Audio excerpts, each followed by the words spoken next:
Page 169। 168 जी। तो नीचे का जो पैराग्राफ है वहां से शुरू करना है।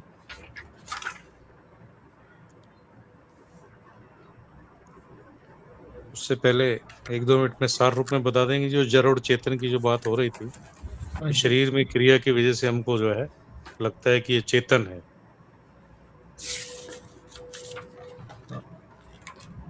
एक बात है, हम तो निर्णय यही करते हैं कि जहां भी हम क्रिया देखते हैं तो समझते हैं कि वो चेतन है। ऐसा हमारा ये भ्रम है।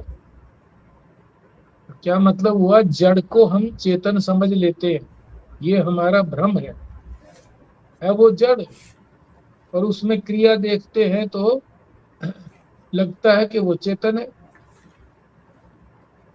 तो भ्रम जो है वो दो प्रकार के बताए हैं। एक भ्रम ये हो गया कि जड़ को चेतन समझ लेना, है नहीं वो चेतन, पर उसकी क्रिया देख करके कि उसमें कुछ क्रिया हो रही है, हिलन डुलन हो रहा है, तो वो जरूर चेतन होगा, ये हमारे को भ्रम है। तो एक प्रकार का भ्रम तो हो गया कि जड़ को चेतन समझना, ये भ्रम।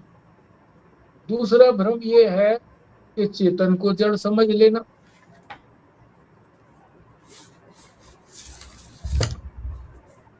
चेतन को जब हम शरीर समझ लेते हैं, शरीर, इंद्रिया, मन, बुद्धि, चित्त, अहंकार, ये सब जड़,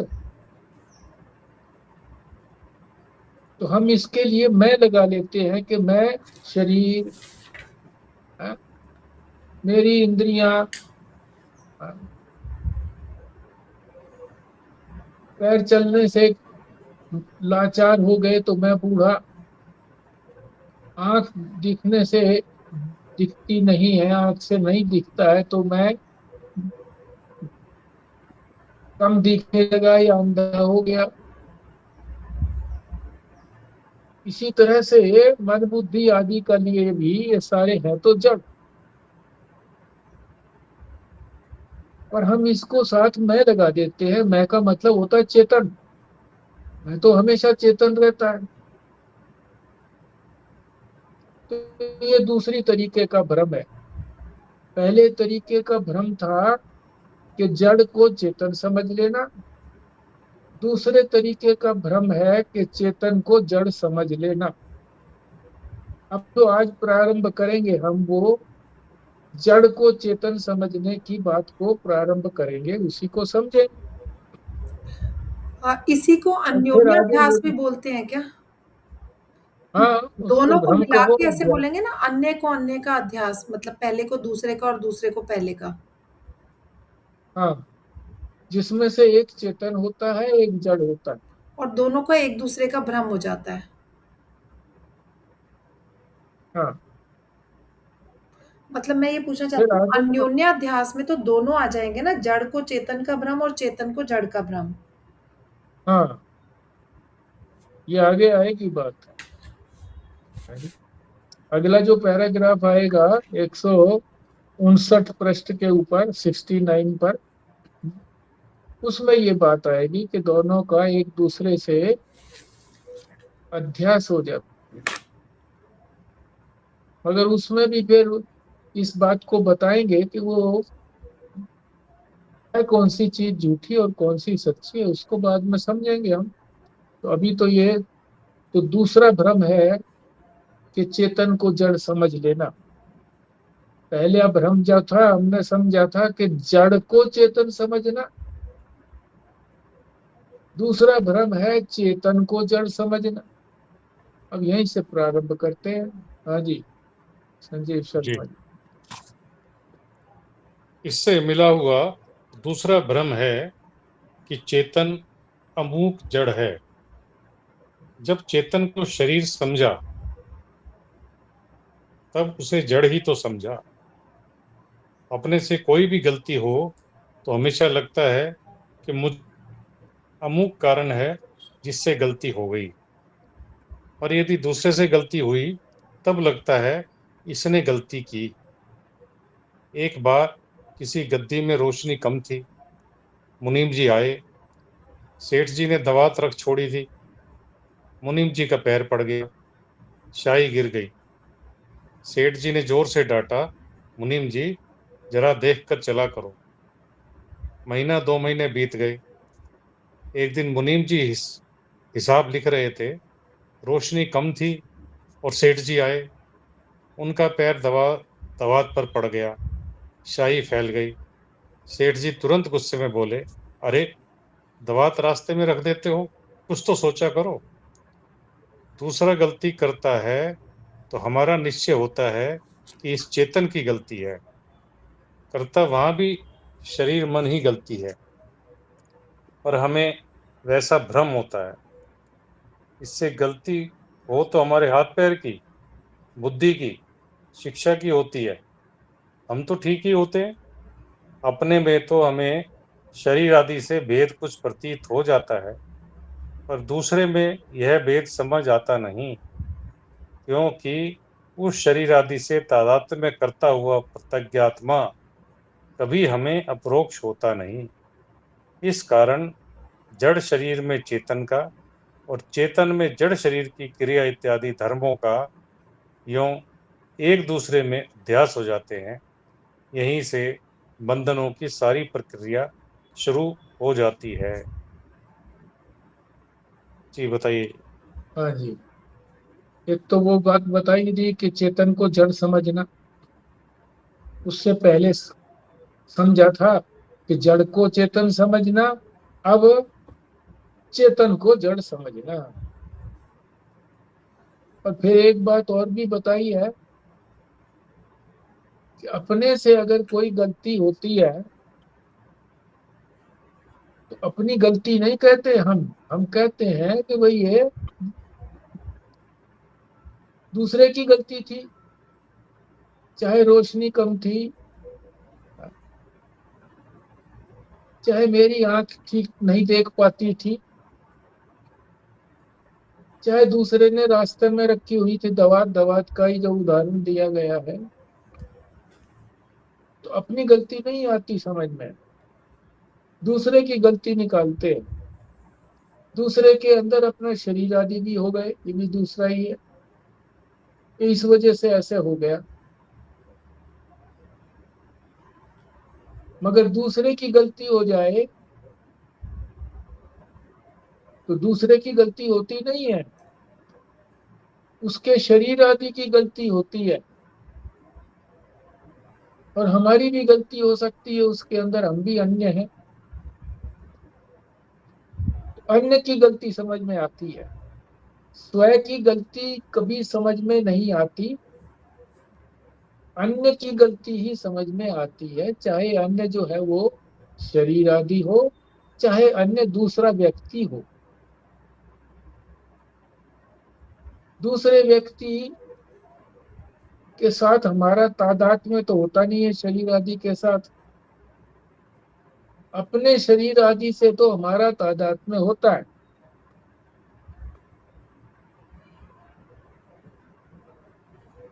और हम अपने आप को शरीर आदि से अलग समझते भी हैं।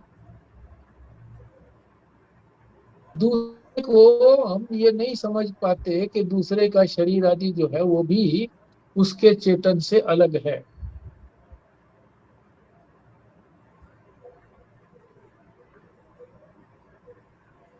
तो इस प्रकार से चेतन में जड़ शरीर की क्रिया और जड़ में चेतन की क्रिया। चेतन चेतन में तो क्रिया होती नहीं, जड़ में ये जो है एक दूसरे में अध्यास हो जाता है। इसी को स्वस्तिका जी ने कहा है, अन्योन्याध्यास। यही से हम बंधना शुरू हो जाते हैं, स्वतंत्रता हमारी खत्म हो जाती है, क्योंकि चेतन तो स्वतंत्र है, जड़ जो है वही बंधन वाले हैं। जड़ के साथ कोई आता है तो वो भी बंधन महसूस करने लगता है। चेतन भी अगर जड़ के साथ होगा तो बंधन महसूस करेगा। इसीलिए कहा है कि अपने चेतन को संभाल करके रखिए, जड़ को फटकार दीजिए, अपने से दूर करिए। ये यहाँ पर बताया गया है। ये क्या इस पैराग्राफ में ऐसा भी कुछ कहना चाहते हैं कि जैसे जब अपने से गलती होती है, तब तो हम ये समझ जाते हैं कि मैं मेरा जो चेतन है और जड़ है वो अलग है, क्योंकि हम ये कहते हैं अच्छा मेरे हाथ से गिर गया या मेरे पैर से ऐसा हो गया। क्योंकि हम अपने को तो फिर भी कभी-कभी अलग समझ लेते हैं कि शरीर और जो चेतन है, हमारी जो आत्मा है वो अलग है। पर क्योंकि दूसरों को तो हम हमेशा इकट्ठा ही देखते हैं, शरीर के साथ ही देखते हैं, तो उसमें हमें यही लगता है कि ये दूसरे की गलती है। ये नहीं, उसमें हम ये नहीं समझ पाते कि उसके हाथ-पैर की गलती हुई है, उससे गलती नहीं, उसके हाथ-पैर से हुई है। क्या ये कहना चाहते हैं? हाँ, बिल्कुल, बिल्कुल यही कहना चाह रहे थे।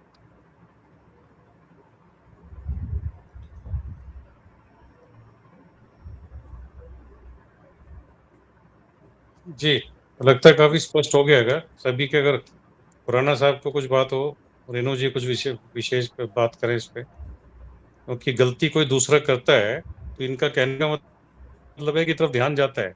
उस समय ये ध्यान नहीं जाता कि भाई ये कहते हैं तूने गलती कर दी, तो उसमें शरीर नजर नहीं आता उसका कि भाई इसके हाथ पैर ने गलती कर दी, इसकी गलती कर दी, इसकी बुद्धि ने गलती करी है, इसका कसूर नहीं है। मगर चेतन की उपस्थिति में क्रिया हो रही है, वो क्रिया करने में स्वतंत्र है, बट उसमें स्वतंत्र करने में विवेक से वो नहीं कर पाया, उसने गलती हो गई। तो हम समझते हैं चेतन की गलती है, जबकि गलती वहां पर जड़ की है, शरीर की है, मन की, बुद्धि की है, इनकी गलती। क्यों जी, ठीक कह रहा हूँ जी? हाँ जी।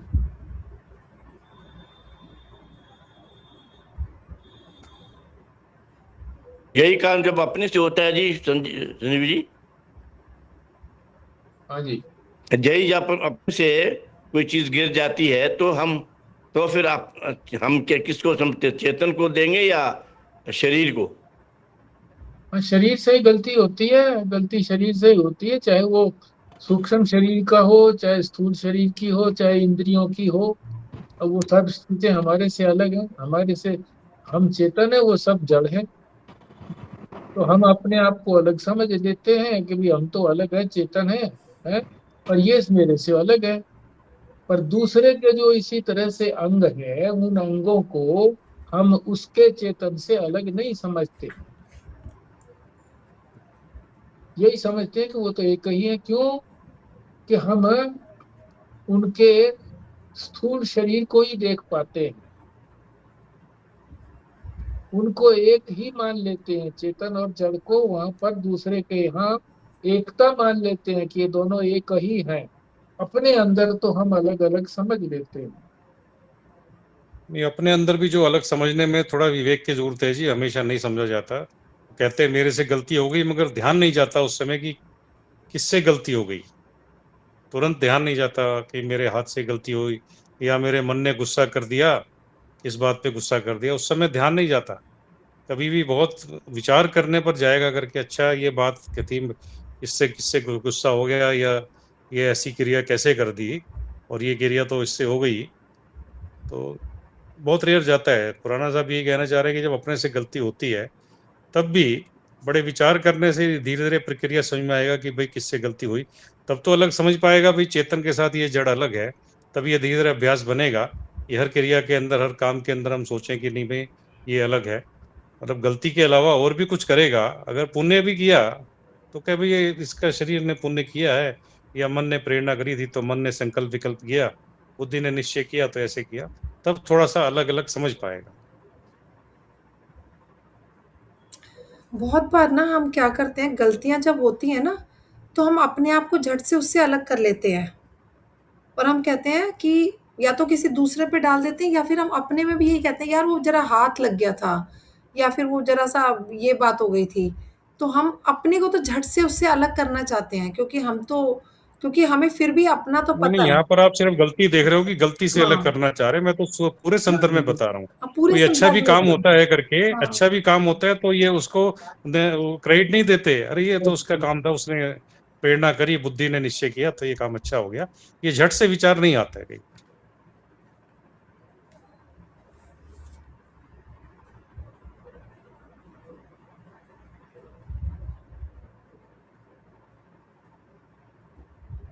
हाँ जी, इस कॉन्टेक्स्ट को समझने के लिए ये करना पड़ेगा कि हम अपने आप को लीवेज दे देते हैं, पर दूसरों को उतना हम स्कोप नहीं देते उस सब चीज़ों के लिए। पर हाँ, वैसे तो ये भी बहुत ज़्यादा मुश्किल है कि अपने आप को शरीर से अलग समझना, मन बुद्धि से अलग समझना, वो तो हम साथ ही समझते हैं। अलग समझें चाहे ना समझें, पर परिणाम तो अलग ही रहता है। जब हम दूसरे पर आरोप कर देते हैं कि मेरी गलती नहीं है, गलती दूसरे की है, तो चाहे समझे ना समझे, आरोप तो कर ही दिया ना। समझ बूझ तो बाद में आएगी नहीं आएगी कोई बात नहीं है। आत्मा जो है वो कभी अपने ऊपर कुछ चीज लादना नहीं चाहती है। अंदर से प्रेरणा मिलती है कि आत्मा पाक साफ है, अपने अंदर कोई उसमें अशुद्धि आने की संभावना नहीं है। इसलिए वो स्वभाव से ही आदमी समझता है कि मेरी गलती नहीं है। अपने लिए आदमी एडवोकेट बनता है कि मेरी गलती नहीं है, दूसरे के लिए जज बनता है कि तेरी गलती है, तूने ऐसे किया, तुमने ऐसे। तो वही बात यहाँ समझाई है, तो उसी बात को हमने समझना है। इसमें कोई ज्यादा विवेक वाली बात नहीं है कि विवेक से ही समझ में आएगी। वो बात स्वतः आती है कि हम अपने ऊपर तो कुछ गंदगी लादना ही नहीं चाहते।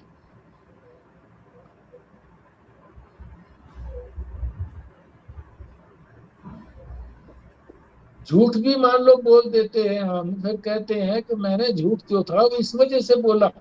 मैं झूठ नहीं बोलता कभी भी, पर चूंकि अगले ने ये प्रतिक्रिया की थी इसलिए मैंने ऐसा बोला।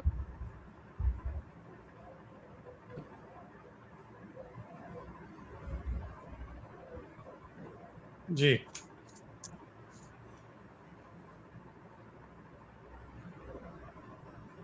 चलो आगे। जी, आगे का पैराग्राफ करने के लिए स्वस्तिका पढ़ेंगे क्या? ध्यान से जरा, ये भी बड़ा जो है गूढ़ विषय है। हाँ जी, पढ़ती हूँ। यद्यपि इस तरह दोनों, दोनों का मतलब जड़ और चेतन, जड़ और चेतन एक दूसरे में अध्यस्त होते हैं, तथापि चेतन सत्य ही बना रहता है। शरीर आदि व उनके धर्म मिथ्या ही बने रहते हैं। जो चीज चेतन नहीं है वह हमें चेतन दिख रही है, इसलिए वहां चेतन अध्यस्त है, भ्रम से दिख रहा है। जहाँ चेतन है वहाँ जड़ भी दिख रहा है।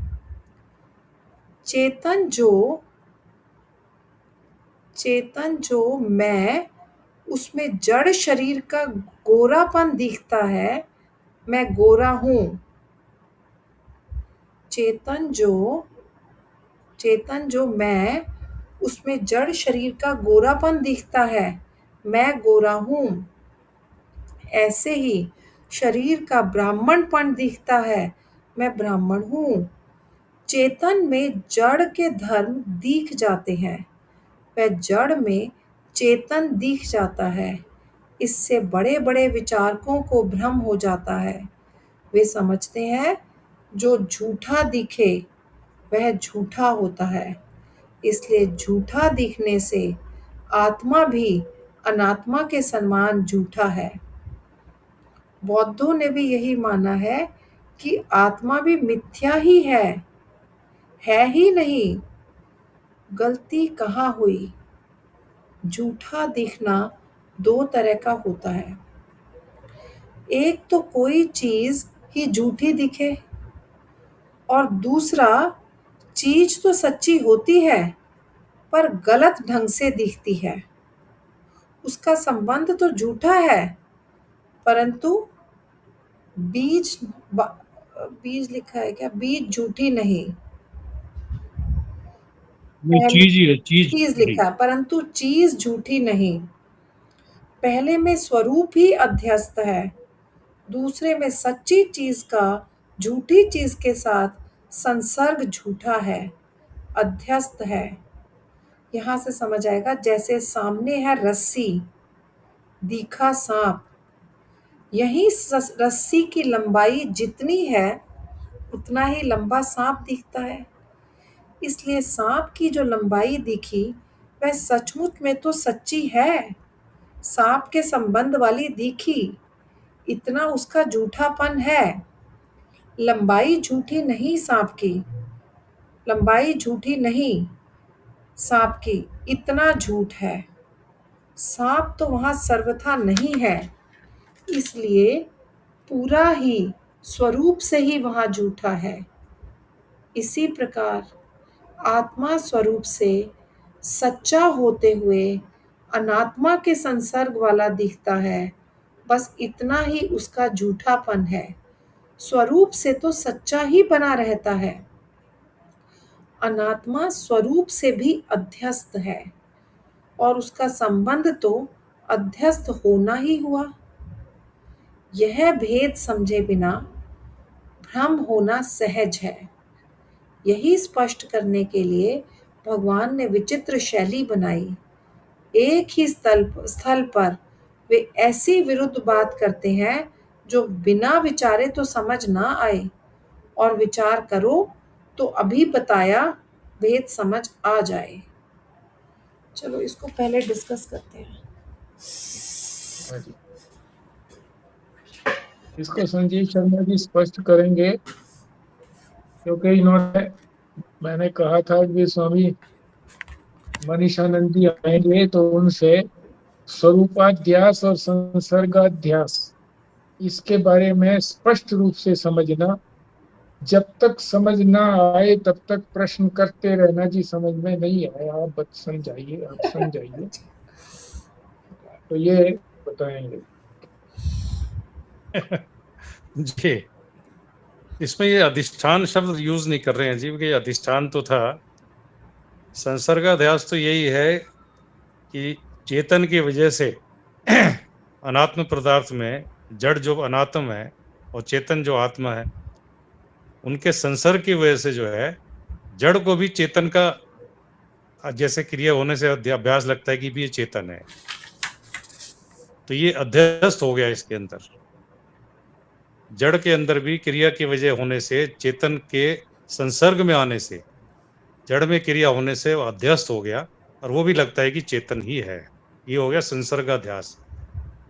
और स्वरूपाध्यास तो उसका स्वरूप है, उसके स्वरूप में तो कोई मिलावट है नहीं, जो जैसा है वैसा ही है।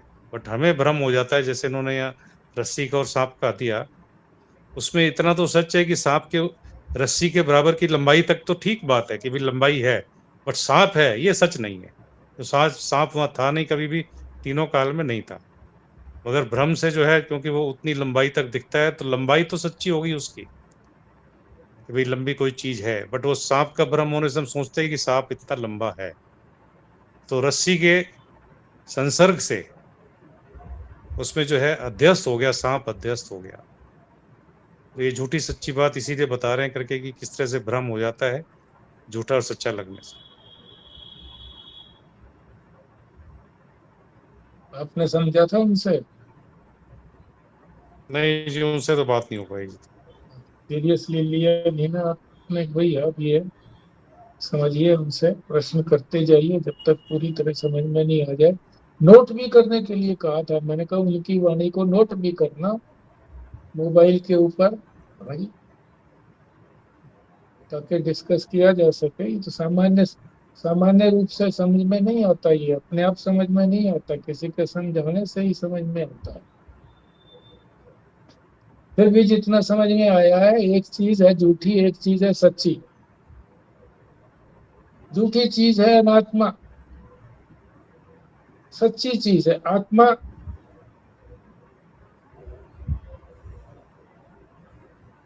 आत्मा जो है वो स्वरूप से कभी अध्यस्त नहीं होती। अध्यस्त का मतलब होता है भ्रम हो जाना, उसमें समा जाना। स्वरूप, पूरा का पूरा स्वरूप उसके अंदर समा जाए। ऐसा नहीं होता। आत्मा क्यों? आत्मा सच्ची है, अनात्मा झूठी है। हाँ, उसके साथ संपर्क होने से उसमें झूठापन दिखाई देने लगता है, इतनी बात हो जाती है। मगर स्वरूप से अध्यस्त नहीं है, वो संसर्ग से अध्यस्त है। संसर्ग अध्यास कहेंगे उसको, कि उस चेतन का जड़ के साथ जब संसर्ग हुआ, संग हुआ उसके साथ, है, तो वो संसर्ग अध्यास कहलाएगा। अध्यास तो हुआ, गलत तो समझा, मगर स्वरूप से वो गलत नहीं समझा, सारा का सारा गलत नहीं समझा। केवल उसके साथ जो संपर्क है, जो संबंध है, उसको गलत समझा है कि उसके साथ जो ये संबंध है ये गलत है, ये संसर्ग है। अध्यास का मतलब झूठ, झूठ ही बोलते हैं अध्यास का मतलब। और जो जड़ है वो पूरा का पूरा अध्यस्त हो जाता है, क्योंकि वो चीज झूठी है। जब वो चेतन के संपर्क में आता है तो केवल संपर्क नहीं बनता, वो पूरा का पूरा उसमें, क्योंकि झूठ है उसके अंदर समा जाता है चेतन के अंदर, तो वो स्वरूपाध्यास है। जड़ का हमेशा स्वरूपाध्यास होता है, चेतन का हमेशा संसर्ग अध्यास होता है। ठीक से समझे जी? एक चीज है जड़, एक है चेतन, तो संपर्क में तो आते हैं, आपस में संबंध तो बनता है।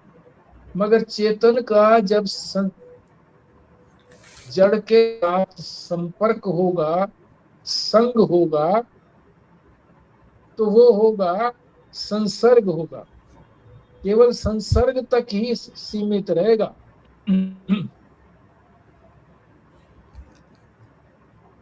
इतना ही गलत समझा जाएगा, ज्यादा गलत नहीं समझा जाएगा आत्मा को, क्योंकि आत्मा तो सच्ची है।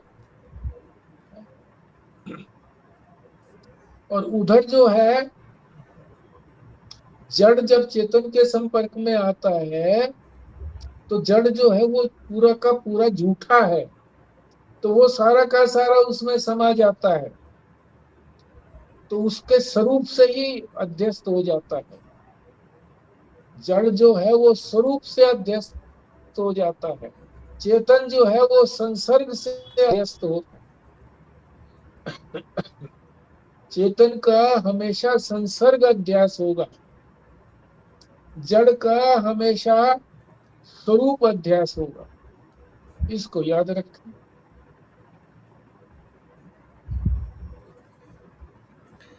मैं ये इसको सांप बताऊं, सूप के इसमें मैं चक्कर इसको में बताऊं, आप मेरे को गलत एक बार समझ जाए। बताना कि ठीक लग रहा है कि नहीं। हाँ जी। देखो, जैसे आपने बिल्कुल जो आपने बोला वैसे ही मैं कोशिश कर रही हूँ कि जैसे आत्मा तो स्वरूप से ही सच्ची है, पहले से ही सच्ची है, पर जब वो शरीर के साथ आ जाती है, शरीर के संसर्ग में आ जाती है, तो वो भी एक तरह से हमें जड़ लगने लगती है, पर उसका स्वरूप ऐसा नहीं है, वो जड़ है नहीं, वो तो चेतन ही है आत्मा तो, पर उसके संसर्ग में आके झूठी लगती है। तो इसलिए हम इसको बोलेंगे संसर्गाध्यास। मतलब अध्यास कैसे हुआ, झूठी क्यों लगी ये चीज, क्योंकि ये जड़ चीज के संसर्ग में आ गई। और अगर इसी तरह से हम अपने अब हम सोच रहे हैं शरीर के बारे में, चलो शरीर ले लेते हैं, मन ले लो, बुद्धि ले लो, कुछ भी ले लो, जैसे शरीर के बारे में सोचें। शरीर तो हमेशा रहने वाला नहीं, वो तो झूठा ही है, पर वो हमें क्यों चलता फिरता और सब कुछ काम करते हुए दिखता है, तो हमें ऐसे लगने लगता है कि ये तो सच्चा है। उसका स्वरूप का ही चेंज हो जाता है उसका, कि जैसे अब उसका स्वरूप जड़ नहीं रहा शरीर का, हमें लगता है शरीर चेतन हो गया, तो उसके स्वरूप के बारे में ही भ्रम हो जाता है कि ये जड़ नहीं है, ये चेतन है। किस वजह से? मतलब स्वरूपाध्यास बोलेंगे इसको। हुआ तो दोनों एक दूसरे के संसर्ग में आएंगे, पर जब जड़ वस्तु चेतन के संसर्ग में आएगी, जब शरीर आत्मा के संसर्ग में आएगा, तो उसके स्वरूप ही चेंज हो जाएगा। हो नहीं जाता एक्चुअली में, पर हमें ऐसा भान होता है कि ये चेतन हो गया शरीर, पर उसके स्वरूप ही चेंज कर देते हैं हम अपने आप को, पर वो एक भ्रम है। ये मैंने ठीक बोला? हाँ ठीक बोल। ठीक है।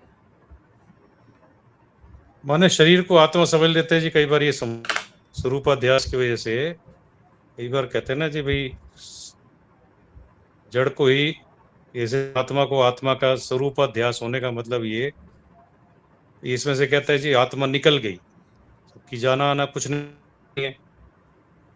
यह जो बात यही है कि शरीर को आत्मा समझ लिया, और आत्मा को जब शरीर समझ लेते हैं तो वो संसार का अध्यास की वजह, क्योंकि सच्ची है, तो ये अध्यस्त होने की वजह से लगता है ऐसा है कि जो शरीर जो है ये,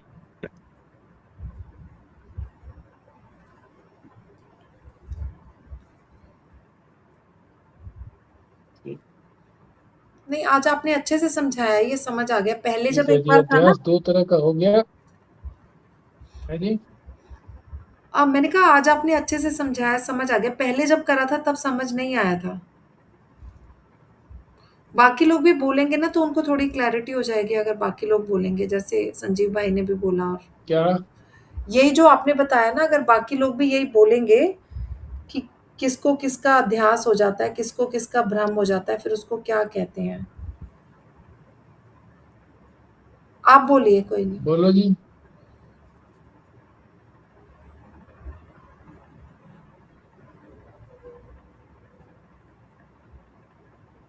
बोलो रेनू मैम, आप बोलो। आप बोलेंगे, अगर कुछ गलत होगा तो व्यास जी ठीक कर देंगे, तो फिर क्लैरिटी हो जाएगी। इतना तो कम से कम याद रख, हमेशा संसर्ग से अध्यास होता है, चेतन का संसर्गाध्यास होता है, जड़ का स्वरूपाध्यास होता है। ये तो रट ही लें कम से कम। एक वाक्य के अंदर ही दो बातें हो गई। चेतन का हमेशा संसर्गाध्यास होता है, जड़ का हमेशा स्वरूपाध्यास होता है।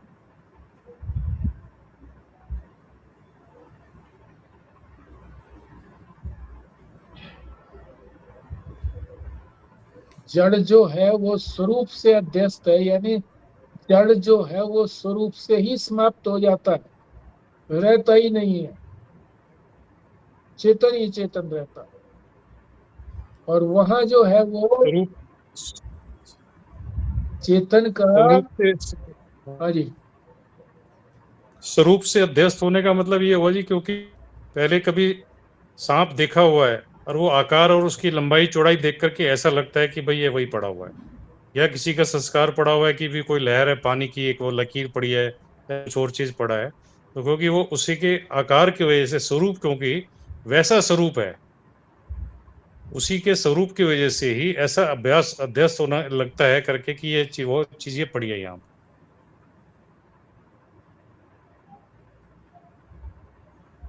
देखो, इस छोटे से वाक्य को अगर बार मैं ना बार मैं रटेंगे तीन तो लाइनों में देखती हूँ, मेरे को लग रहा है भैया को थोड़ा सा स्वरूप का मतलब, वो जो रूप को समझ रहे हैं, एक्चुअली यहाँ पे रूप और स्वरूप अलग अलग है।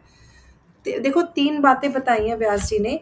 आप बताना अगर मैं गलत बोल रही हूँ। एक तो आपने ये बोला, जब भी हमें भ्रम होगा, वो संसर्ग से होगा, अध्यास जिसको कहते हैं, वो भ्रम से होगा, संसर्ग से होगा।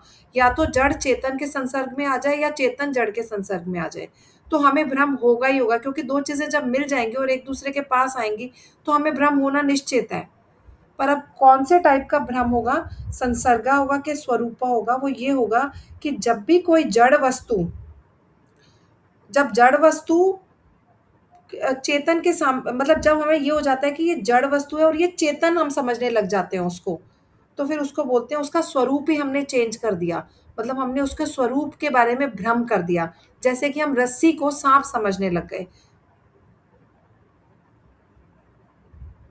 यही कहना चाहते हो ना? हम्म, तो हाँ, ये मतलब उसकी उसकी आइडेंटिटी ही खत्म हो जाती है। हाँ, और जितनी भी हमारी ये जड़ वस्तुएं हैं, इनको हमें जड़ ही समझना चाहिए, पर जब हम इनको चेतन समझने लग जाते हैं, जैसे शरीर जड़ है पर हम उसको चेतन समझने लग गए, तो ये हमारा हो जाएगा स्वरूप का ही अध्यास हो गया, कि उसका स्वरूप ही हमने चेंज कर दिया। पर इसके वाइस वर्सा भी तो हो सकता है कि हम जड़ को चेतन समझ लें या चेतन को जड़ समझें।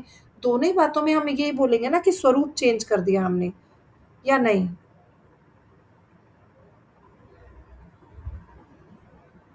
अच्छा, जड़ का तो कोई स्वरूप है ही नहीं, जड़ का तो कोई भी स्वरूप नहीं है, हाँ, चेतन का ही तो स्वरूप है, जड़ तो है ही देखो नहीं। स्वरूप का मतलब ये है कि स्वरूप का मतलब है कि पूरा का पूरा ये समाप्त हो गया, अपनी आइडेंटिटी ही खो दी उसने। इसको कहते हैं स्वरूप अध्यास। उसके अंदर जो है वो चेतन की ही आइडेंटिटी रहती है। केवल संसर्ग से भ्रम हो जाता है कि भाई हाँ ये ऐसा होगा, पर रहता वो सच्चाई है। आइडेंटिटी खत्म नहीं होती।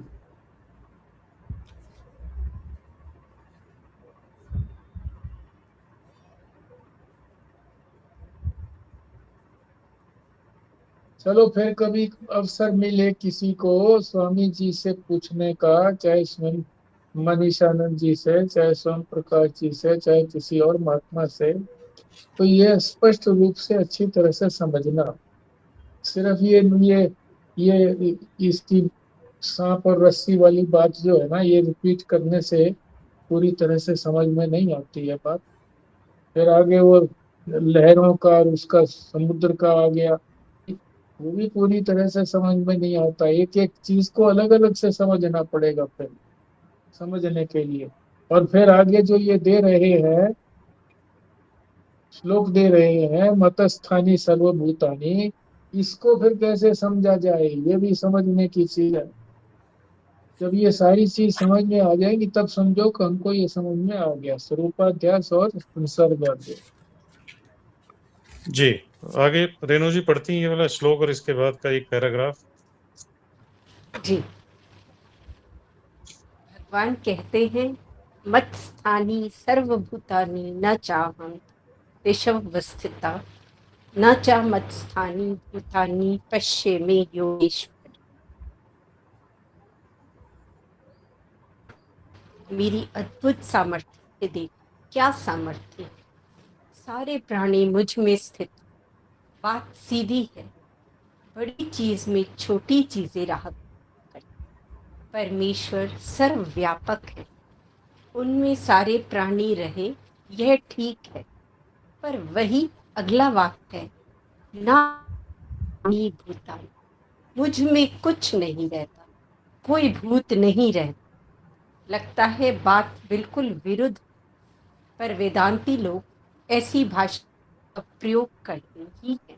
ईशावास्य उपनिषदों के क्रम में पहली आती, इसी में आता है अनेजेदक मनसो जीव्य। परमात्मा हिलता भी नहीं और मन से भी तेज गति से दौड़ता है। क्या समझ आए? हिलता नहीं तो भागे कैसे, भागता है तो हिलता नहीं, ये कैसे? यहाँ गीता में भी अभी कहा था, ना सत्ता नास्त्युच्यते। हम दो ही जातियां जानते हैं, चीज या है या नहीं। भगवान कहते हैं कि परमात्मा ना है ना नहीं है, ऐसे ही भूत हैं और नहीं है। ये विलक्षण योग बता रहे हैं। आचार्य शंकर समझाते हैं, मयात्मनात्मतेन स्थितान्योतो मयि स्थितानि।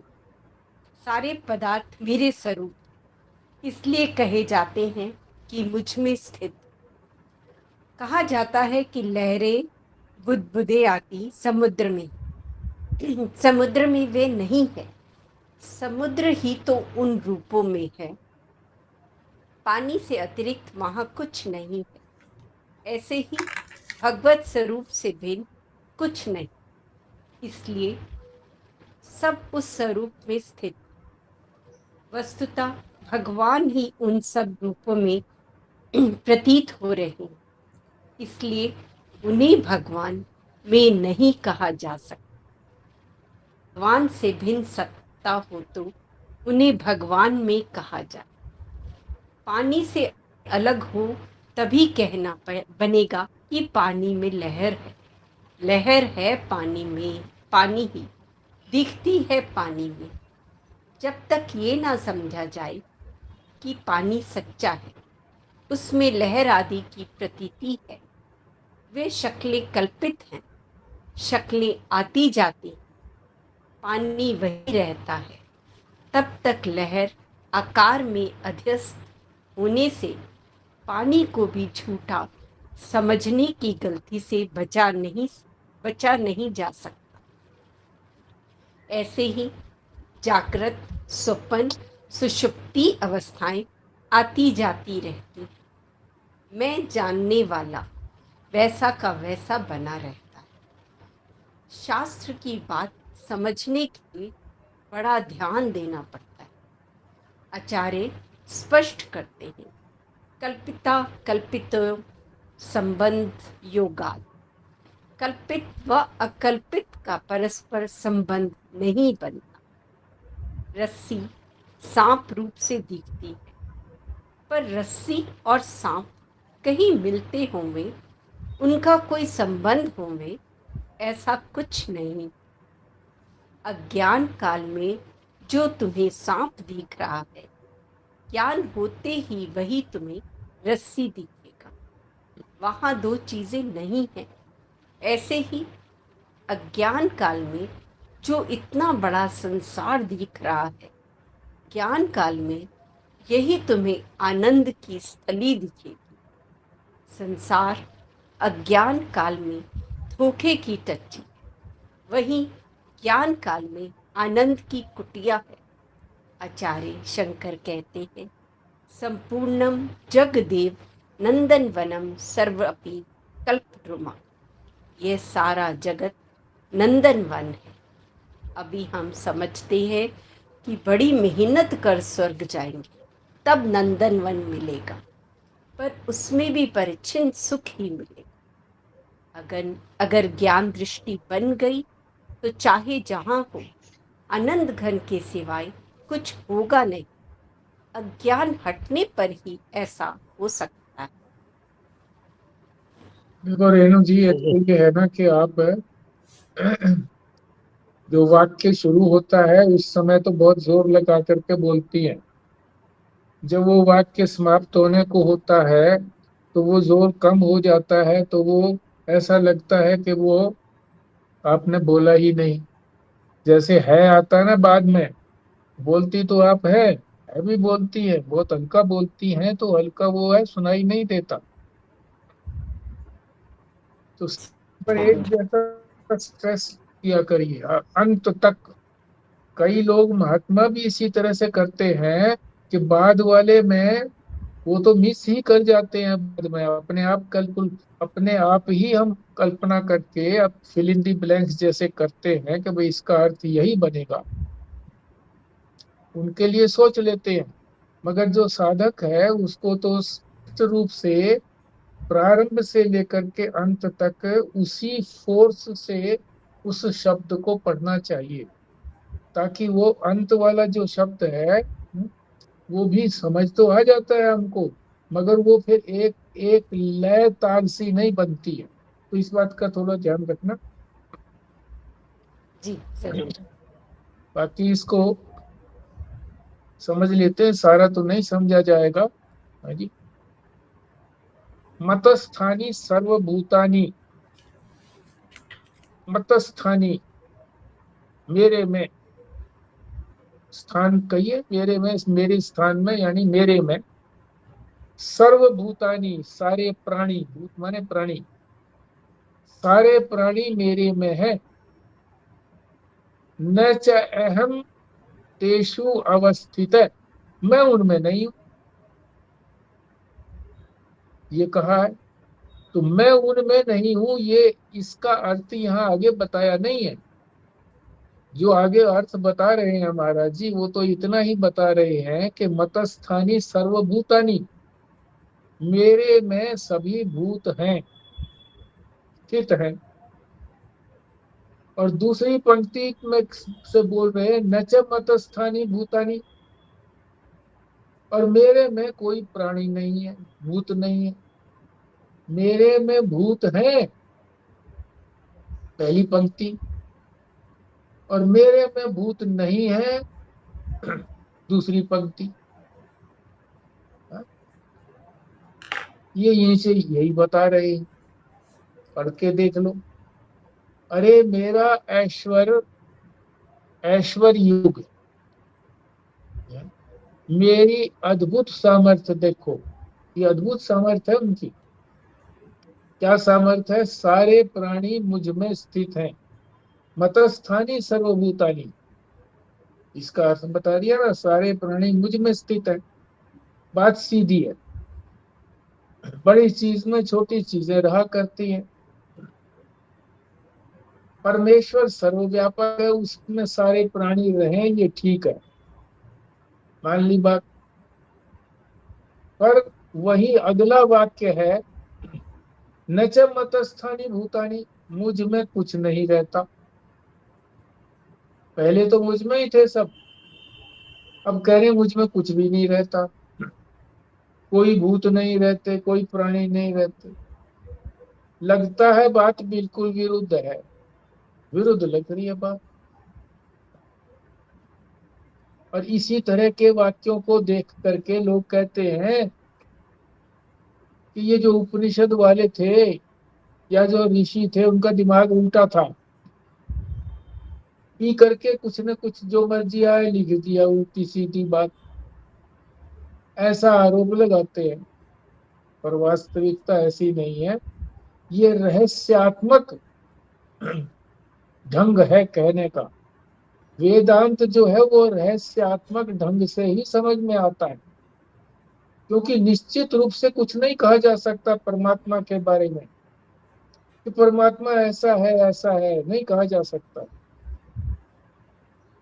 उसको तो नकार करके ही कहा जाएगा, ये भी नहीं, ये भी नहीं, ये भी नहीं, ये भी नहीं, और फिर बाद में चुप। जो बच गया वही रह गया, वो पक्का है, वो है। बस ये नहीं कहा कि वो ही है, बस इनको हटा दो तो फिर परमात्मा है।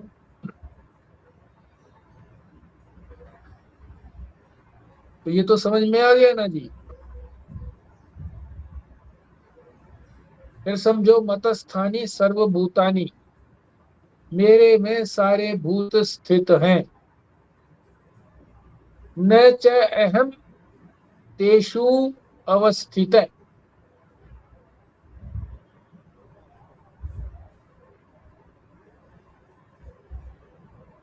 न च अहम, मैं, तेषु उनके अंदर, न अवस्थित है, उनके अंदर अवस्थित नहीं हूं।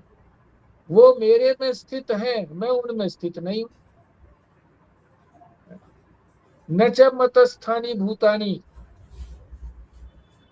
मेरे में भूत प्राणी स्थित नहीं। पश्य में योगम ऐश्वरम, पश्य माने देखो, है? मेरे अंदर ये योग देखिए, ये ऐश्वर्य देखिए मेरा, ये इसका अर्थ हो गया। तो यहाँ तो सिर्फ पहली और दूसरी पंक्ति का जो पहला भाग है उसी को कहा है मतस्थानी सर्वभूतानी, मेरे में सारे भूत नहीं है, सारे प्राणी नहीं है। और दूसरी पंक्ति में नच मतस्थानी भूतानी, मेरे में सारे भूत नहीं है। पहले कह दिया मेरे में सारे भूत है, प्राणी है, और आगे फिर कह दिया दूसरी पंक्ति में मेरे में कोई भूत नहीं है, प्राणी नहीं है। लगता है बात बिल्कुल विरुद्ध है, ठीक है। फिर आगे ईशावास्य उपनिषद के क्रम में पहली आती है। ये भी उल्टी सी बात लिख रखी है कि जो उपनिषद है उनका क्रम कहाँ से शुरू होता है? ईशावास्य से। जो भी आपने पुस्तक देखी होगी, 11 पुस्तकों का एक इकट्ठा भी आता है तो उसमें लिखा होता है ईशावास्यादि उपनिषद। आदि का मतलब ये पहले हो गया और बाकी सारे और उपनिषद आए, यानी पहले क्रम में ये पहले उपनिषदों की गिनती करने लगो तो क्रम में ये पहला उपनिषद है ईशावास्य। ठीक, उसमें क्या है? अनेज अनेजद एकम। अनेजद, अनेजद का मतलब होता है हिलना नहीं है, अनेजद। एकम, एकम माने एक परमात्मा में कोई हिलन चुलन नहीं है। अनेज, अनएजद, एजद माने हिलना डुलना, अनएजद का मतलब है जो हिलना डुलना नहीं है। मनसो जवियो, और मन से भी जवीय का मतलब है तेज, दौड़ना। जवीय मन से भी तेज दौड़ता है। परमात्मा जो है वो, उसमें कोई हिलन डुलन नहीं है, मगर वो मन से भी तेज दौड़ता है। विरोधी बात हो गई ना? बात सच्ची है कि परमात्मा में हिलन जुलन नहीं है। ठीक है, हिलन जुलन नहीं है, पर वो मन से भी तेज दौड़ता है। क्या मतलब हो गया कि मन पहुंचे उससे पहले ही वो वहां पर मौजूद है, चल के नहीं गया। व्यापक होने के कारण, व्यापक है वो पहले से ही वहां पर है, बाहर के ले लो, सर्वत्र इसमें गर्मी व्यापक लगेगी है तुम्हें। परमात्मा। ये तो बहुत फुल बाजू का, बाहर पड़े। तो जो व्यापक वस्तु है उसका हिलन डुलन कैसे होगा? कोई स्थान हो तो हिले डुले, तो उसमें कोई हिलन डुलन नहीं है। और वो मन से भी तेज दौड़ता है। मन अगर हमारा एक एक क्षण के अंदर अमेरिका पहुंचा, तो चेतन तो पहले ही वहां पहुंचा हुआ है। मेरे पहुंचे बिना, मैं चेतन हूं ना, मेरे पहुंचे बिना मेरा मन कैसे पहुंचेगा वहां पर? मैं पहले पहुंचा हूंगा तभी तो मन पहुंचेगा। समझ आई ना बात? तो कितनी गंभीर बात है, कितनी रहस्यपूर्ण बात है, कितनी बढ़िया बात है।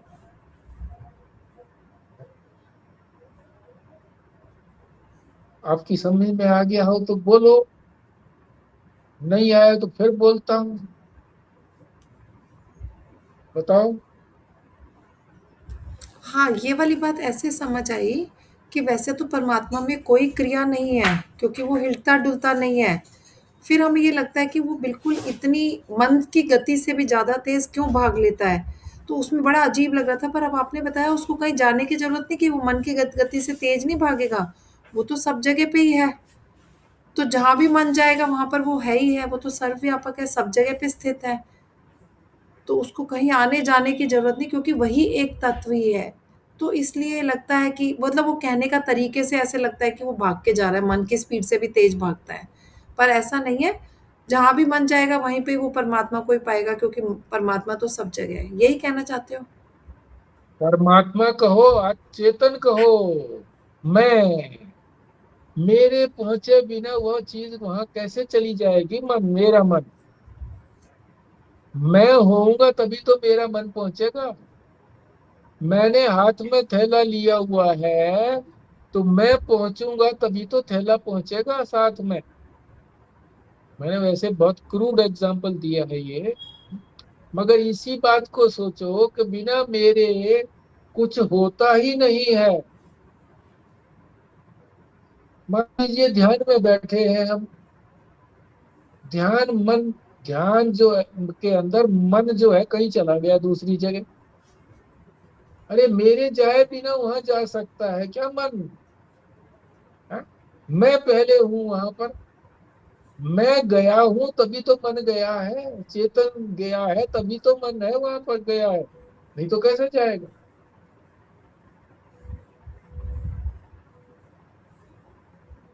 इसलिए ध्यान के अंदर भी यही बताते हैं कि ये जो है, कहीं भी जो जाएगा अपना चेतन को ध्यान रखिए कि मैं ही तो गया हूं वहां पे, मन थोड़ी गया है। और मैं तो सर्वत्र हूँ, तो कहीं गया ही नहीं हूं मैं, यहाँ भी हूँ, अभी भी हूँ।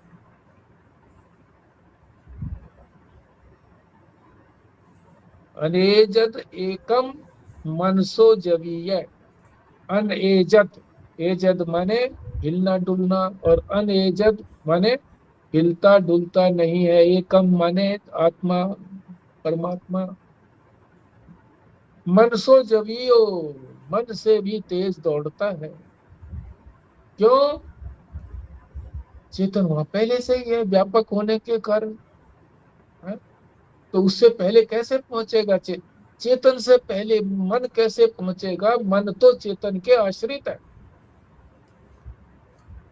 अगर व्यापक ना भी कहो तो ये कहो कि चेतन जाएगा तभी तो मन जाएगा, नहीं तो कैसे जा पाएगा। ठीक है, आज यहीं पर विश्राम दीजिए, कल फिर अगला प्रयत्न करते हैं, कितना समझ में आता है। पर ये आपने बड़ी अद्भुत बात बताई। हम तो सोचते थे कि मन ही कहीं चला जाता है और सारी इन्फॉर्मेशन लेके आ जाता है। पर आज ही पता लगा मन तो हमारे जाए बिना कहीं जा ही नहीं सकता, उससे पहले तो हम पहुंचे नहीं हुए हैं जा वहां पर। सकता। हम तो वहीं पर हैं पहले से ही। पर फिर मन कि मन मन कहीं भी जा हमारे सकता है। हमारे जाए बिना मत कहो, चेतन के बिना। कि मैं चेतन हूँ और मेरे मतलब ये मैं जो मतलब चेतन है, इसके बिना कहीं, क्योंकि वो सर्वव्यापक है, वो तो हर जगह पहले से ही मौजूद है। उसके बाद ये मन जाएगा, शरीर जाएगा, बाद में ये जाएंगे नहीं जाएंगे, मगर मैं तो हमेशा सब जगह मौजूद है ही पहले ही। मैं चेतन, आत्मा या परमात्मा सर्वव्यापक है, सब जगह पर पहले से ही मौजूद है। व्यापक ना मानो ना तो भी ये समझिए कि मैं जाऊंगा ना, चेतन जाएगा तभी तो मन जाएगा। मन मेरे आश्रित है, शरीर मेरे आश्रित, आत्मा के आश्रित है ना सब कुछ। शरीर भी आत्मा के आश्रित है, इंद्रियां भी आत्मा के आश्रित है, मन बुद्धि आदि सब उसके आश्रित है, अहंकार भी उसके आश्रित है, चेतन के आश्रित है। ये सब तो जड़ है जी, वैसे नहीं जा सकते करके, ये तो आत्मा की, हाँ जैसे हाँ कहते हैं उसकी प्रकाश, वो प्रकाश दे रहे हैं तो ये काम कर पाते हैं सभी। तो हाँ, वो प्रकाशित ना करें तो इनकी कोई सत्ता ही नहीं है ना ये। बिल्कुल ठीक है। ठीक है जी, करवाइए पूर्ण। पूर्णाहुति करेंगे डॉक्टर खुराना साहब। जी। पुराना साहब 2 मिनट रुकेंगे भी। हाँ जी। ओम पूर्णमदः पूर्णमिदं पूर्णात् पूर्णमुदच्यते पूर्णस्य पूर्णमादाय पूर्णमेवावशिष्यते। ओम शांति शांति शांति। नारायण नारायण नारायण। नारायण नारायण नारायण नारायण। नारायण। नारायण।